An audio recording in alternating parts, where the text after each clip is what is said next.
Hello everyone and welcome back to my channel. You know that this channel is my cozy place. You know that I'm a cozy girly. I read books, I do journaling, I do painting. I do a lot and I'm interested in a lot of things. So in this video, let's talk about books and stationery. So sit back, relax. I'll go through this in a very slow pace. I already grabbed my coffee. So if you guys know, I also make coffee at home. I have an espresso machine and I make lattes using oat milk. And usually my coffee beans just come from friends or from whatever places. This coffee came from Blue Bottle. I'll maybe post a photo here. This is actually a sweet but also has a hint of subtle dark chocolate.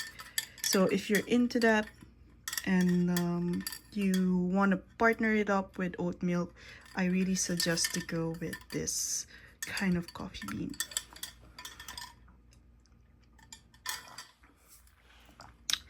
Yeah, I just took a sip before we start. So as a cozy girly myself, and I think you guys are also kind of loving the cozy vibe whenever you're in your room and you just want to be alone. These are just some of the things that I do when I'm alone. I write on my journal. I do a lot of journaling and a lot of reading, and I just try to ponder and think about what do I want to do next. So yeah, let's start off with the new stuff that I got from Stationery in different like things that I got. So I got here myself some stamps, some traveler's notebook refills, and I'm most excited about this is this 5-year diary from Midori. Sorry, I keep skipping my words. But this is so wonderful. I will let you guys see what is this about later. First off, I got this Moomin stamps. How cute this is. Like, I really love Moomin, but I just saw that he is Moomin a he or a she? But I do know that they have a lot of like Moomin characters. So this is the clear stamp and just the clear stamp acrylic block. And it's just so cute. I'm gonna put this and use it for my journaling. Okay, so the next one, I just got myself some new traveler's notebook refills. So this one is a show style paper, and this one is a green tea leaf paper, and they all came from Traveler's Factory Kyoto. They are mostly blank, I think. Yeah, blank. And they have both 64 pages, and the style is quite interesting. It's a different kind of paper. It's unlike the normal paper, but I just love this cover as well. It's a dark navy blue cover, and it's so nice. Okay.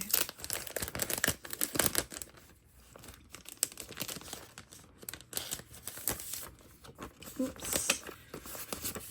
Let me know in the comments below if you also like to use traveler's notebook journals, because for me, I really love using them. They're really very helpful for my daily journaling, and the layout that I get from them is so satisfying whenever I do any journal spread layouts. They're very comforting. So this one has a different kind of paper. This is made from green tea. green tea leaves. I know, right? Like, what is this? How did it happen? And it kind of looks like kind of a manila paper almost. So I'm not quite as excited for this one, but still it's a nice find. I think I can use it for my matcha explorations journal. Also, I'm also into a lot of matcha, so maybe in my future videos I will like to show you guys my matcha making. Let me know if you're interested in the comments below. Do you want me to show you guys how do I make my own coffee and matcha? I'll go through there. Okay, so the next one that I'm really excited about is this Midori 5-year diary, and I find that it already has the clear cover, which is also nice. Oh my god, it already has the cover. But this is the 5-year diary. So the concept is, let me remove the orange thing so that I can see the full book. If you remove the clear cover, you will get this very beautiful book in a very beautiful embroidery. I chose the beige color. They also have this in black, but I like this better. I don't know why. So the concept of a 5-year diary is that for each day, say for example January 4th, you will have about 5 slots or 5 spaces here in between, and you will be able to put which year you're gonna start this. For example, right now 2025, and then for here you'll put 2026, 2027, 2028, and 2029, and then you just basically put whatever happened that day. You can keep it short, just maybe, oh, today I woke up late and I had a coffee or something, and something nice happened. You can just record it here for every space, and then as you go through each year and you fill in every day again to another year, it will be so nice to like kind of backtrack what you did on that specific day, right? Because you know the feeling of deja vu. Sometimes you have the feeling of deja vu where it seems like it already happened in the past. I always have that kind of situation. So for me to be able to kind of record my days in this kind of step or process, I'd really be happy to know, like, oh, have I encountered this similar thing on this similar day as well? Like, what happened that day 2025 or 2024? Like, it's so interesting. So I'm just really excited about this journal. I do have my daily journal, but it's hard to flip through because every day I have it has its own page, so it's hard to flip through like a summary of what had happened that day. So this one will do the trick. Hopefully I'm able to fill in 5 years of this. This is like predicting 5 years of my life or something. So yeah, if you're also a cozy girly like me and you also want a journal, but you don't have like, you think that you were not able to write a lot for every day, I think this is a great idea to just jot down pieces of your day. Like, oh, I got my favorite ice cream today, this flavor is my favorite for this year. And when you go to the next year, you'll either find out if that's still your favorite, or you've chosen another one, you know. So yeah, okay, off now to the topic of books, postcards, letters, all the cozy other things that most of us would love to have. Okay, so for context, I have a few friends in a different country, in Jakarta specifically, and we are all part of this book club group, and we did a kind of like a book exchange for Christmas, and we recently met.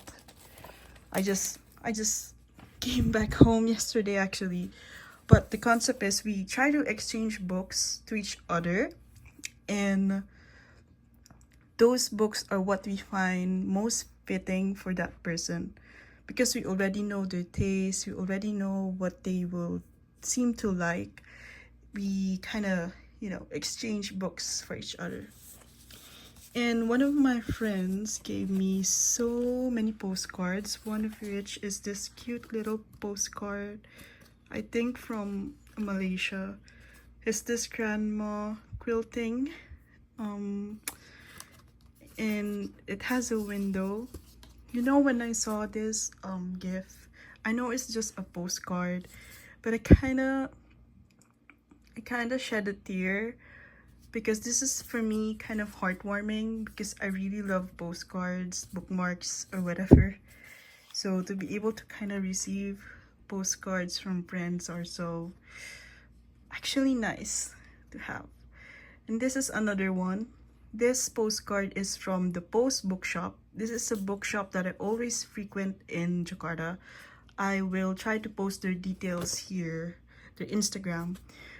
I suggest if you're in Jakarta, in that area, go to this bookshop, because they have this all amazing titles, amazing covers, and the people there really read books, so you'll be able to find what books is really most suited for you.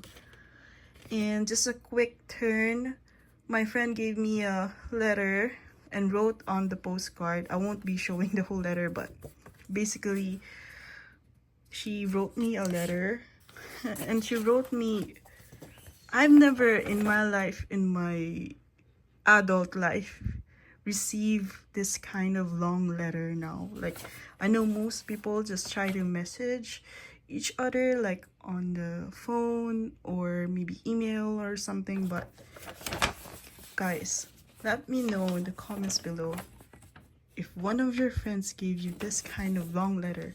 So I received this letter. I won't show you the full details because there might be something private, but she gave me this letter, this so long letter, and I almost cried reading it. It's full of book quotes that most of us love. Let me read one book quote that I think most of you guys will kind of try to savor the quote that she wrote for me. I started going on bird walks to get out of my studio and out of my head. I used to worry about being loved as an artist. I wanted to be understood. I wanted to be admired. I wanted to be significant. I wallowed in a shitty state of insecurity most of the time. Now I spend hours trying to spot tiny distant creatures that don't give a shit if I see of them or not. I spend most of my time loving something that won't ever love me back. Talk about a lesson in insignificance. Ooh. It's from the book. If you're interested about the quote, it's from the book From Birds Art Life, A Year of Observation by Keo McClear. Another quote that she wrote: was it possible that my focus on making art, on creating tellable stories, was intercepting my ability to see broadly and tenderly without gain? What will it be like to give my expansive attention to the world, to the present moment, without expectations or promise of an obvious payoff? Was I capable of practicing a God's love kind of attention? An adoring and democratic awe? Could I be more people? Yeah, so basically,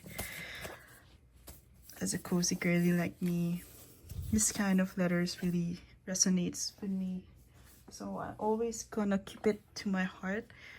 I hope you guys also have this kind of sort of community where you talk about books, talk about life, and talk about what's bothering you, what makes your life harder and difficult, and you just wanna kind of have someone to understand you. Because for me, that group of mine is really, really, I would treasure forever. Okay, so moving on to the books that they gave me. So these are the books that I bought, but these are the books that they gave me. So first off is Legends and Lattes from Chavez Balji. So this certain friend of mine loves fantasy books, and for me that's actually not my genre. I don't read a lot of fantasy books. I just don't. A lot of books that I read are very contemporary and cozy, as you may notice. So it was so funny for me that he got me this because he knew that this is the most coziest fantasy book that he have read. And he even told me in the letter, I'm not gonna tell everything, but he said, I'm sorry, but this is the coziest that I can get. So yeah, I really appreciate this book, and I'm gonna treasure this one, especially since my friends have like notes inside. Okay, so another book that I received was this, The Wandering by Intan Paramadita. This is a kind of Jakarta Indonesian book. So this one is about, you've grown roots, you're gathering moss, you're desperate to escape your boring life teaching English in Jakarta, to go out and see the world. So you make a Faustian pact with the devil, who gives you a gift and a warning, a pair of red shoes to take you wherever you want to go. Turn the page and make your choice. You may become a tourist or an undocumented migrant, a mother or a murderer, and you will meet other travelers with their own stories to tell. Freedom awaits, but borders are real, and no story is ever new. So she told me that the reason that she bought me this book is because she felt that I was kind of this person wandering around different countries and trying to like have connections, have deep connections to the people that I meet. And yeah, it's kind of interesting for me. I really want to read this book soon because I feel like I can resonate well with this book. Okay, so this is also translated in English, I think, because this is an Indonesian book, so it has been translated to English. I'm so excited to read this one and this one because they're both my kind of cozy book. Okay, let's head on to the other books that I want to talk about. The first one is this one. It's Fyodor Dostoevsky, White Nights. So I've never knew that Fyodor wrote this book. I do have his other book, which is Crime and Punishment, which I haven't finished yet. It's so thick. But this one is kind of like a novella. And in short, TLDR, this is about unrequited love.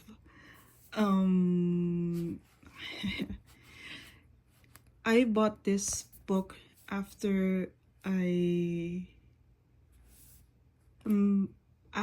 got an unrequited love. So I mean, I tried to tell somebody my own feelings and it didn't went well.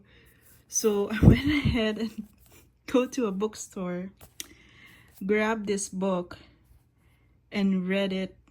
I'm not finished yet, but I read it on the airport waiting for my flight back home. And there are a few lines that I kind of like and I also underline.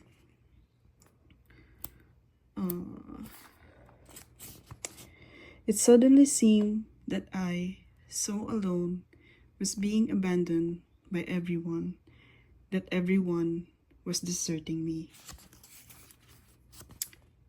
For 2 evenings, I tried to put a finger on what it was I found wanting in my room. I looked over all of my furniture, examined every chair, wondering if that was the problem. Because I'm not myself if even one chair isn't in the same place as it was the day before. I looked out the window, but it was all in vain. I didn't feel any better. Yeah, so I kind of also feel the same way. Whenever I'm in my room, I know that all the pieces that I put here are familiar and makes me cozy, makes me very homey. But at the same time, as I look in each and one of them, I always think that there's something wrong in what I feel. So yeah, I'm excited to kind of finish this book because it's quite a short one, and I also wanna understand what is unrequited love in their age before. Like this maybe is 18 or 1890s or 9, yeah, around that period. So it says here that White Nights is two devastating Russian stories of solitude, unrequited love, and depravity from beyond the grave. Yeah. Yep. If you have those kind of nights, those kind of days that you feel so alone, reading somewhere in a coffee shop or being just alone anywhere, I know most of us enjoy it, being alone, but there's this other feeling of solitude where you still stop and think if you still crave for that kind of attention. So I suggest to read this book if you're into that kind of genre. All right, let's move on to the other books. I got here 2 books from Izumi Suzuki. So Izumi Suzuki is a very I would say a science fiction author, but it's mostly speculative science fiction. And she writes like, if you're familiar with Ursula K. Le Guin, she writes somehow similar to that. So if you're a fan of her, this is also a good read. These 2 books are her short stories books. This is the first one. I think this is the debut. Yeah, I think this is her debut. And this is a collection of stories.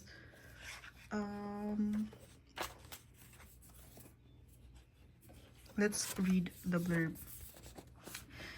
7 punky and pitch black stories offer English language readers an overdue introduction to Izumi Suzuki, a cult figure in Japanese literature. The fissures in a queer, matriarchal utopia are exposed when a boy, a creature usually contained in ghettoist isolation, appears beneath young Yuko's window. An extreme government initiative curbing overpopulation prompts a woman to re-evaluate her friendships. The last family in a desolate city learns to be human through the awkward appropriation of popular culture. Passive-aggressive furniture provides unwelcome romantic advice. Tense interplanetary politics distort Emma's love life. Jane's ex-girlfriend reappears, radically altered and insistent on a catch-up.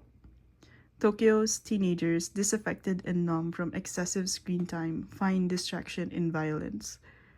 Suzuki's singular slant on science fiction remains fresh and essential. Concerns about society, gender, and imperialism dovetail irresistibly with flights of speculative wonder.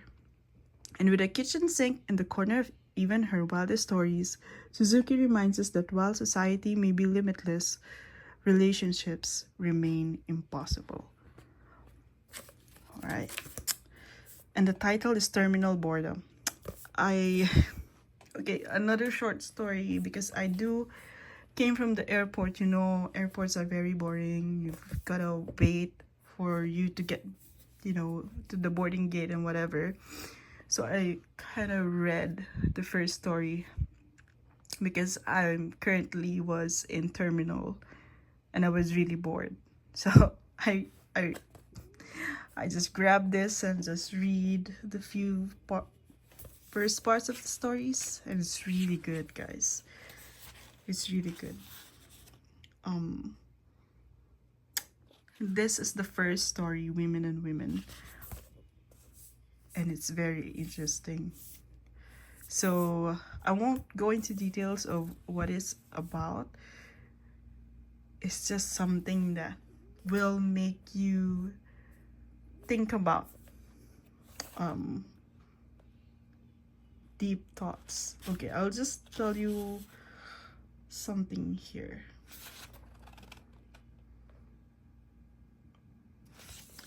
Long ago, the earth was peopled only by women. They lived in peace until one day a certain woman gave birth to a child unlike any that had come before. Its body was misshapen. It was rough and careless in everything it did, and it made a great deal of trouble for everyone before it produced a few offspring and then died. Such was the advent of man. From there, the number of men increased steadily.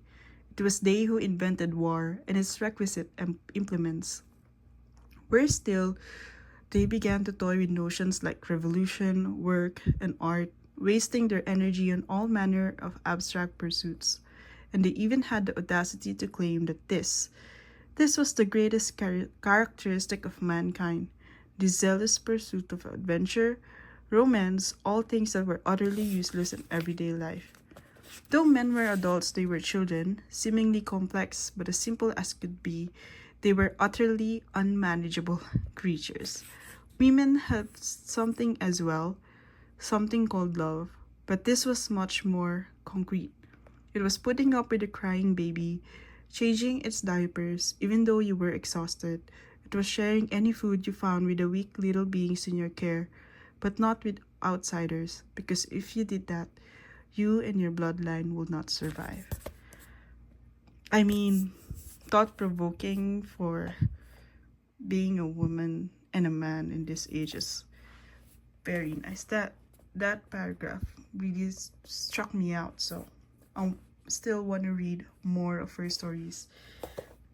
Similarly, The Hit Parade of Tears is also a short story collection of book. This is the second one to this book. And let me read the blurb for you. A new collection of stories from the cult author of Terminal Boredom. Izumi Suzuki had ideas about doing things differently. Ideas that paid little attention to the laws of physics or the laws of the land. In this new collection, her skewed imagination distorts and enhances some of the classic concepts of science fiction and fantasy.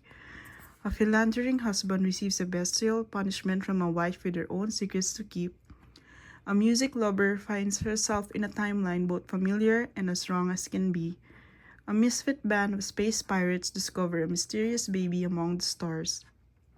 Emma, the Bovary-like character from one of Suzuki's stories in Terminal Boredom, lands herself in a bizarre romantic pickle. Riley, anarchic and deeply imaginative, Suzuki was a writer like no other. These 11 stories offer readers the opportunity to delve deeper in this singular writer's work. And the cover as well. Isn't that amazing? Okay, so if you find yourself Izumi Suzuki, you can start from this. This is her debut book, and I think this is the second collection of short stories that she has. She also has other books that she wrote, but I mostly want to start with her short stories. Okay. I hope you guys are still fine in this video, and I hope you're enjoying what are we talking about in this kind of video. I know this is different from my other videos, but still, let's go to this book. This is called Strange Pictures by Uketsu. I was interested from this because it's kind of like a murder mystery kind of vibe, and that you need to be able to solve the puzzle. And there really is strange pictures inside. Like, if you know creepypasta, it has creepypasta vibes. So I dare you, do not read this maybe at night when you're alone. I don't know, if you easily get scared, that might be a problem, but I just want to try myself in solving the puzzle with the creepypasta photos and vibes. Yeah, this is Strange Pictures. There's no blurb, but that's I just knew that this is the concept. All right, for the last queen of this book series, of course, Sally Rooney Intermezzo. I mean, I wanted to get this book sooner than this, but in my country they didn't have the blue cover, and I want the blue cover. So when I went to Jakarta and I saw this, I'm like, let's get this blue cover. It's so thick, it's so nice, and I'm so excited to read this next in my lineup of to read. But yeah, I mean, the Sally Rooney still needs introduction to you guys. I hope not. I hope if you're a book reader, you have at least read one of her books. Yeah, I just really love to see what my reaction would be like for this book. Okay, I think we reached the end of my haul, review, sharing, whatever in this video. I just hope you guys have this kind of time for yourself to just read, relax, take in a lot of time for yourself. If you are stressed with life or stressed with work, always have the opportunity to slow down, because we can only see good details if we slow things down. Yeah, I think that's it for this video. I hope you guys have a wonderful day or a wonderful evening wherever you are right now watching this video. I hope you always stay safe, and see you on to the next one. Thank you guys again for watching.